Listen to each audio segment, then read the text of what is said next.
उम्मीद करता हूँ आप सब बिल्कुल ठीक होंगे। तो आज हम बात करने जा रहे हैं सोल के बारे में, जो कि सोलाना ब्लॉकचेन का नेटिव कॉइन है और कॉइन मार्केट कैप के ऊपर इसका नंबर है 6। करंट मार्केट प्राइस इसकी जो चल रही है $140 चल रही है मेरे सामने। जो इस वक्त ग्राफ ओपन है वो 1 ईयर का ओपन है।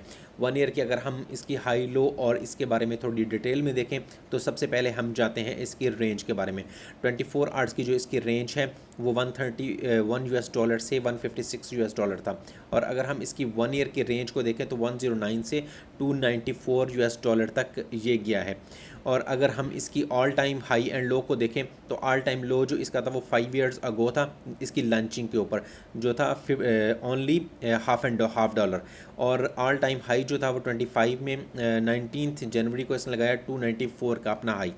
अभी ये जो ब्लॉकचेन है ये काफ़ी अच्छा परफॉर्म कर रही थी पिछले कुछ दिनों में, और उसके बाद में इसको क्या हुआ है इसके बारे में हम थोड़ा सा देख लेते हैं। करंटली अगर हम इसको आज के ग्राफ के ऊपर देखें तो इसकी सिचुएशन जो है वो कितनी अच्छी नज़र नहीं आ रही।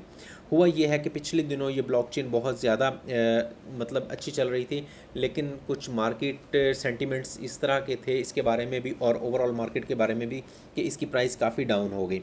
अब जो प्राइस इसकी डाउन हुई है दरमियान में, जो अगर 7 डेज़ का ग्राफ हम देखें तो इसकी प्राइस एकदम से काफ़ी ज़्यादा होगी, क्योंकि इसको शामिल किया था यूएस गवर्नमेंट ने अपनी एक ट्वीट के अंदर, जिसमें इन्होंने कहा था कि हम इसको अपने स्ट्रेटेजिक रिज़र्व का पार्ट बनाने के जा रहे हैं।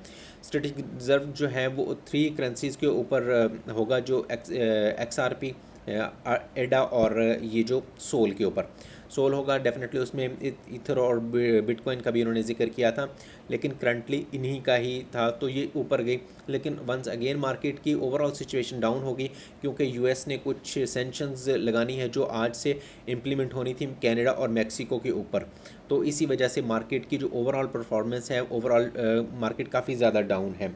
लेकिन क्योंकि ये ब्लॉकचेन जो आप इसको देख रहे हैं कि आज से मीन्स 2020 में ये लॉन्च हुई थी, आज से 5 ईयर्स अगो, तो तब ये जस्ट थी 50 सेंट की, लेकिन इसने अपना हाई लगाया 294 का। तो इट्स मीन कि इसका इकोसिस्टम बहुत ज़्यादा स्ट्रॉन्ग है, ऑलरेडी ये मार्केट के अंदर यूटिलाइज़ हो रही है, डेफिनेटली यूटिलाइज़ हो रही है। तो इसलिए यूएस गवर्नमेंट भी इसको अपने स्ट्रेटेजिक रिजर्व का पार्ट बनाना जा रही है।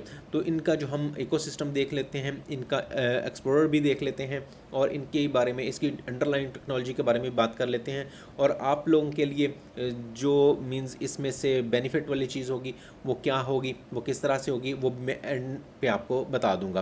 तो अभी हम इसके जो एक्सप्लोरर के ऊपर, इसकी हम वेबसाइट के ऊपर आगे हैं, तो वेबसाइट के ऊपर तो इसके डिफरेंट टाइप के आप चीज़ें देख सकते हैं, क्योंकि वो तो उन्होंने जस्ट स्टैट्स दिए हुए हैं। लेकिन हम चलते हैं एक्सप्लोरर के ऊपर। एक्सप्लोरर के ऊपर जब हम जाते हैं तो हम इसकी करंट सप्लाई को देख सकते हैं, करंट ईपॉच उसको देख सकते हैं, नेटवर्क ट्रांजैक्शन जो है वो देख सकते हैं, और टोटल जो स्टैक पड़ा हुआ है उसको देख सकते हैं हम।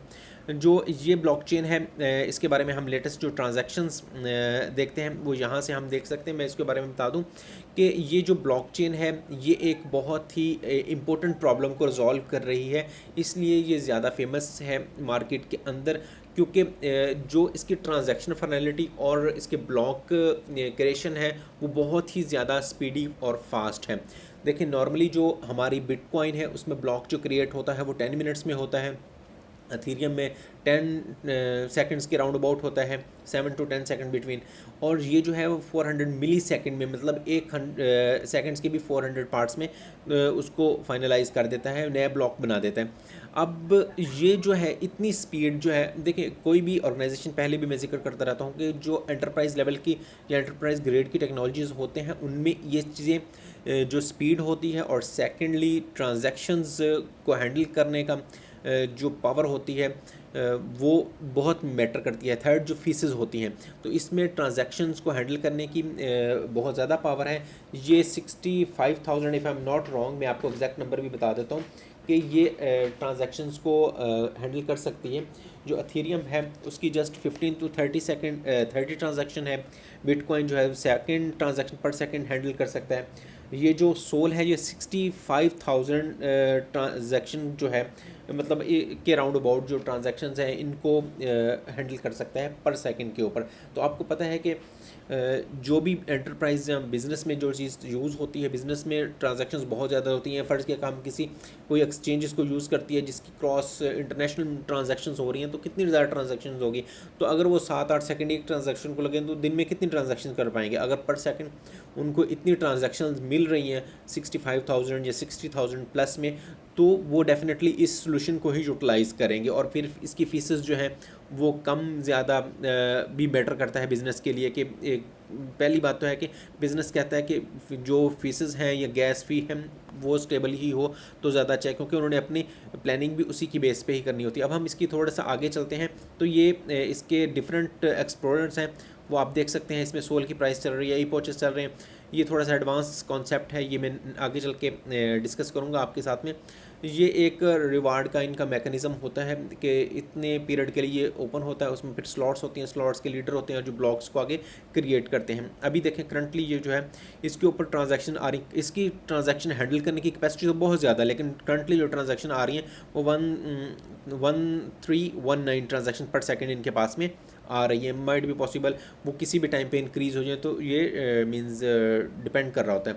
तो ये जो लेटेस्ट ब्लॉक इसके क्रिएट हो रहे हैं तो आप इसको देख सकते हैं कि विद इन सेकेंड ये ब्लॉक्स इनके क्रिएट हो रहे हैं। जैसा कि हमने बात की है कि 400 मिली सेकेंड में इनका जो है वो ब्लॉक क्रिएट होता है। अगर हम थोड़ा सा जाके आगे इसको क्लिक करते हैं तो इसके बारे ब्लॉक की जो इस ब्लॉक की डिटेल्स भी आपके सामने आ जाएंगी। उसका ब्लॉक का जो हैश होगी, उसका लीडर आ गया, उसका पेरेंट जो हैश आ गई वो आ गई, उसके उसमें क्या क्या डिटेल्स हैं, क्या फ़ी है और कितनी ट्रांजैक्शंस इसने हैंडल की हैं, कितनी रिजेक्ट हुई हैं ट्रांजैक्शंस टोटल इसने इसके अंदर इतनी हैं जो 95% सक्सेसफुल हुई हैं।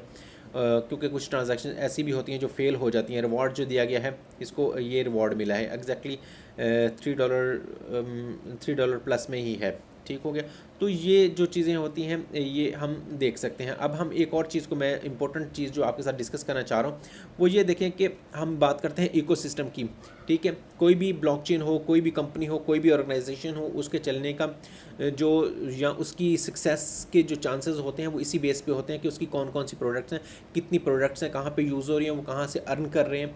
ठीक है, तो इसकी अगर हम इसको देखते हैं तो इसका जो इकोसिस्टम है उसमें डीफाई सबसे ज़्यादा आगे, उसमें कितनी सारी एप्लीकेशंस हैं जो जो आप देख सकते हैं। देन हम आगे आते हैं, इसके टोकन्स हैं इनके और उसमें टोकन्स में भी हम आगे NFTs को भी देख सकते हैं जो मिंट हुई हुई हैं इनके पास में NFTs हैं। देन हम अगर ब्लॉकचेन की बात करें तो ट्रांजैक्शंस हम ऑलरेडी डिस्कस कर चुके हैं, लेकिन अगर आपने रियल टाइम में ट्रांजैक्शंस देखनी है तो भी हम आप देख सकते हैं कि ये 23 सेकंड्स अगो जो इसकी ट्रांजैक्शन फाइनल हुई है। और अगर आप ब्लॉक देखना चाहें तो वो भी देख सकते हैं, ब्लॉक भी आपको यहाँ से नज़र आ जाएंगे।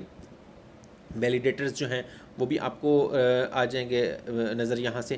ठीक है, करंट जो है वो 131319 की जो है ट्रांजैक्शंस हमने वहाँ पे देखी थी, तो उसमें शायद ये 33 मैं एग्जैक्टली इसके बारे में नहीं कह सकता क्योंकि उन्होंने यहाँ पे वैलिडेटर्स लिखा हुआ है एग्जैक्टली वैलिडेटेड समथिंग एल्स और जो ट्रांजैक्शन है वो समथिंग एल्स। तो बाकी हम अगर इसके बारे में एक और चीज़ देखें कि इनके जो वैलिडेटर्स हैं उनमें फिर आगे वैलिडेटर्स क्या होते हैं कि वैलिडेटर्स का एक पूल बनता है, एक सेगमेंट बनता है कि जिनके पास में हार्डवेयर होता है और उसके ऊपर में वो मतलब ये सोल्यूशन चला रहे होते हैं और वो इस ट्रांजैक्शन को प्रोसेस करने में जो हेल्प कर रहे होते हैं उनको वैलिडेटर्स बोला जाता है। बाकी थ्योरेटिकली तो हम इसको इन डेप्थ भी देख सकते हैं।